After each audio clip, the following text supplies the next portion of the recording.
It was a battered old book bound in red buckram. He found it when he was 12 years old on an upper shelf in his father's library, and against all the rules, he took it to his bedroom to read by candlelight, when the rest of the rambling Elizabethan house was flooded with darkness. That was how young Mortimer always thought of it. His own room was a little isolated cell in which, with stolen candle ends, he could keep the surrounding darkness at bay, while everyone else had surrendered to sleep and allowed the outer night to come flooding in. By contrast with those unconscious ones, his elders, it made him feel intensely alive in every nerve and fiber of his young brain. The ticking of the grandfather clock in the hall below, the beating of his own heart, the long-drawn rhythmical ah of the sea on the distant coast, all filled him with a sense of overwhelming mystery. And as he read, the soft thud of a blinded moth striking the wall above the candle would make him start and listen like a creature of the woods at the sound of a cracking twig. The battered old book had the strangest fascination for him, though he never quite grasped the thread of the story. It was called The Midnight Express, and there was one illustration on the 50th page at which he could never bear to look. It frightened him. Young Mortimer never understood the effect of that picture on him. He was an imaginative but not neurotic youngster, and he avoided that 50th page as he might have hurried past a dark corner on the stairs when he was 6 years old, or as the grown man on the lonely road in The Ancient Mariner, who, having once looked round, walks on and turns no more his head. There was nothing in the picture, apparently, to account for this haunting dread. Darkness, indeed, was almost its chief characteristic. It showed an empty railway platform, at night lit by a single dreary lamp, an empty railway platform that suggested a deserted and lonely junction in some remote part of the country. There was only one figure on the platform, the dark figure of a man, standing almost directly under the lamp, with his face turned away toward the black mouth of a tunnel, which, for some strange reason, plunged the imagination of the child into a pit of horror. The man seemed to be listening. His attitude was tense, expectant, as though he were awaiting some fearful tragedy. There was nothing in the text, so far as the child could read and could understand, to account for this waking nightmare. He could neither resist the fascination of the book, nor face that picture in the stillness and loneliness of the night. He pinned it down to the page facing it with 2 large pins, so that he should not come upon it by accident. Then he determined to read the whole story through. But always, before he came to page 50, he fell asleep, and the outlines of what he had read were blurred, and the next night he had to begin again and again before he came to the 50th page. He fell asleep. He grew up and forgot all about the book and the picture. But halfway through his life, at that strange and critical time when Dante entered the dark wood, leaving the direct path behind him, he found himself, a little before midnight, waiting for a train at a lonely junction. And, as the station clock began to strike 12, he remembered like a man waking from a long dream. There, under the single dreary lamp, on the long glimmering platform, was the dark and solitary figure that he knew. Its face was turned away from him toward the black mouth of the tunnel. It seemed to be listening, tense, expectant, just as it had been 38 years ago. But he was not frightened now as he had been in childhood. He would go up to that solitary figure, confront it, and see the face that had so long been hidden, so long averted from him. He would walk up quietly and make some excuse for talking to it. He would ask it, for instance, if the train was going to be late.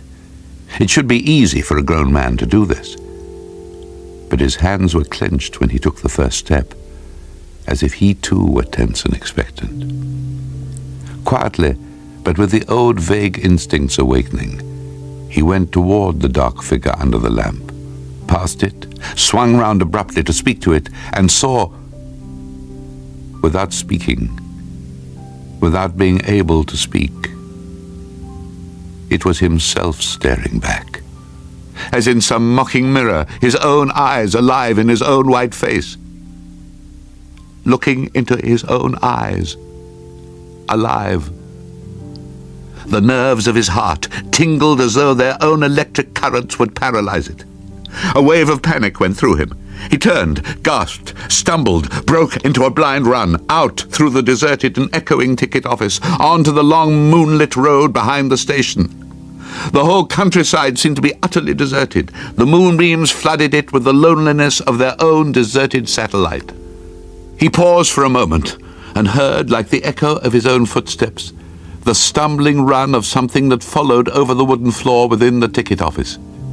Then he abandoned himself shamelessly to his fear and ran, sweating like a terrified beast, down the long white road between the two endless lines of ghostly poplars, each answering another, into what seemed an infinite distance.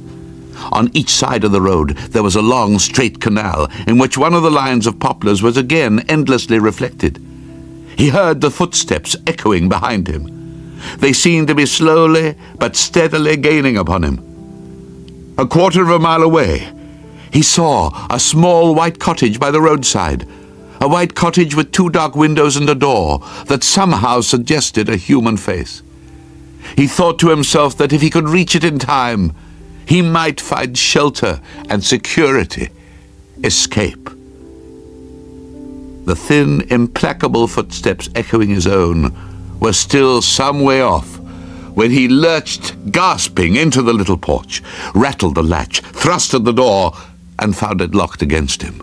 There was no bell or knocker. He pounded on the wood with his fists until his knuckles bled.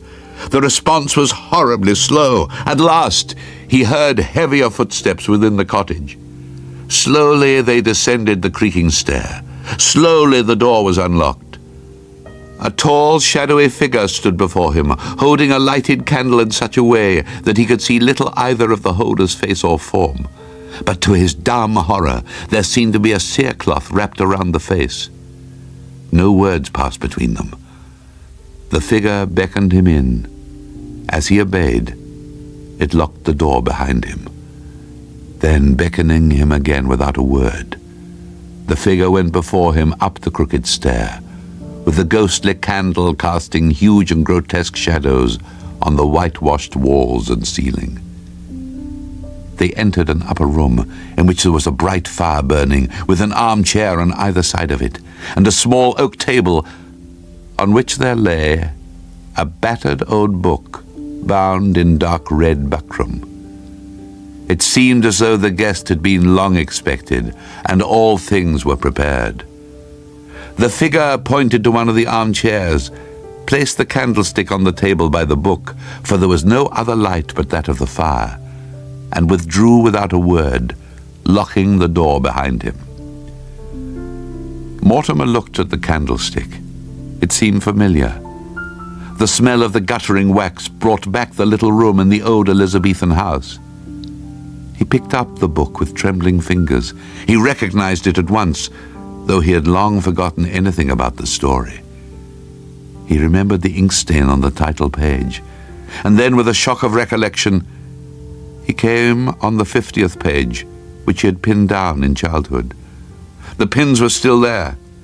He touched them again, the very pins which his trembling childish fingers had used so long ago.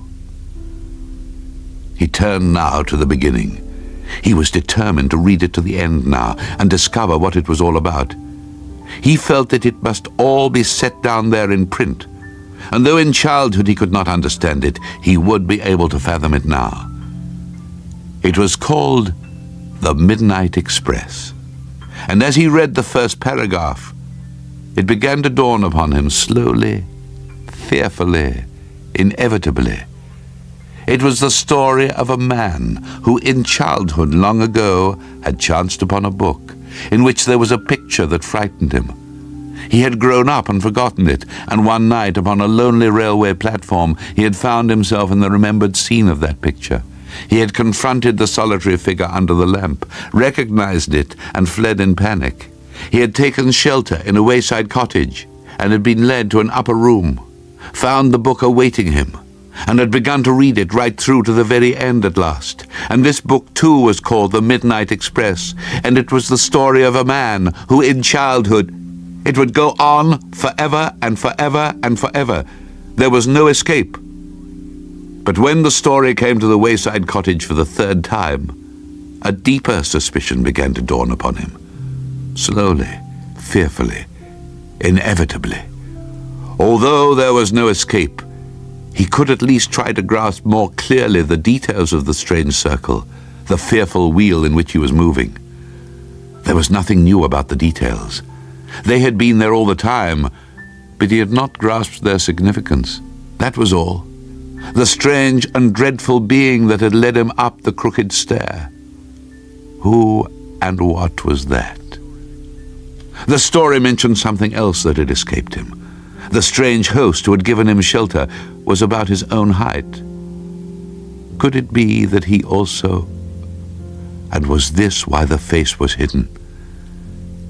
At the very moment when he asked himself that question, he heard the click of the key in the locked door. The strange host was entering, moving toward him from behind, casting a grotesque shadow, larger than human, on the white walls in the guttering candlelight. It was there, seated on the other side of the fire facing him. With a horrible nonchalance, as a woman might prepare to remove a veil, it raised its hands to unwind the cerecloth from its face. He knew to whom it would belong, but would it be dead or living?